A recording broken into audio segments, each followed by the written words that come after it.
ভাইরা আমার লক্ষ্য করে দেখুন, এই জমিনের মধ্যে যখন জুলুম বেড়ে যাবে, যখন মিথ্যা মামলা বেড়ে যাবে, মিথ্যা যখন বাড়বে, এই জমিনের মধ্যে জুলুম যখন বাড়বে, এই দুইটার কারণে আল্লাহ জমিনের মধ্যে গজব দ্রুত নাযিল করবেন। এক নম্বর গজব হলো আল্লাহ পৃথিবীর মধ্যে মানুষ বিদায় করিবেন বেশি, মানুষ মরবে বেশি, এলাকা খালি হয়ে যাবে, ঘর খালি হয়ে যাবে। এখন আমরা দেখতে পাই এমন জায়গা আছে এক একটা ঘরের সপরিবার সহ দুনিয়া থেকে বিদায় হয়ে যায়।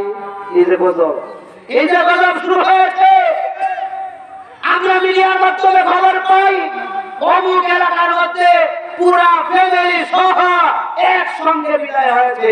অ্যাক্সিডেন্টে হোক, পানি ডুবে হোক, আল্লাহর গজব যে কোনো ভাবেই হোক মারা গেছে, এটা আল্লাহর গজব। এটা কেন হয়েছে? এটা হয়েছে এজন্য আমরা মিথ্যা ছাড়তে পারি না। হক্কানি আলেমদের উপরে আমরা মিথ্যা মামলা দিয়া বছরের পর বছর, দিনের পর দিন, সপ্তাহের পর সপ্তাহ, বছরের পর বছর তাদেরকে আমরা কাছাই বন্দি করে সম্মানের সাথে আমরা রেখে দিয়েছি।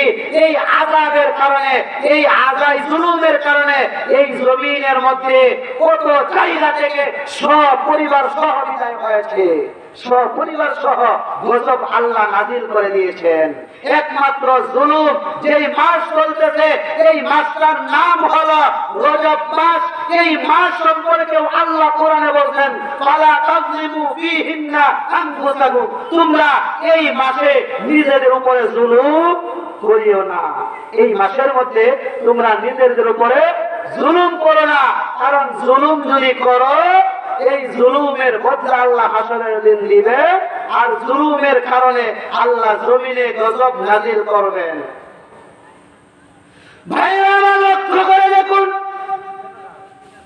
আল্লাহ রাব্বুল আলামিন কুরআনুল কারীমে বলেন, হে পৃথিবীর মানুষেরা, আমি আল্লাহ তোমাদেরকে জমিনে সৃষ্টি করলাম, আমাকে ডাকবা, আমি আল্লাহ তো পরীক্ষা করব। এই পরীক্ষার জন্যই বানাইলাম। আল্লাহ যে পরীক্ষা করবেন, এই পরীক্ষার কোনো প্রস্তুতি আমরা নিতেছি না। আমরা আল্লাহকে ডাকি না, আমরা নামাজ পড়ি না, আমরা রোজা রাখি না, নবীর সুন্নাত তরিকায় চলি না। নবীজি আমার জন্য কত কষ্ট করেছে, এখনো পর্যন্ত নবী আমার জন্য কান্দে। আল্লাহর নবী বিশ্ব নবী রাহমাতুল লিল আলামিন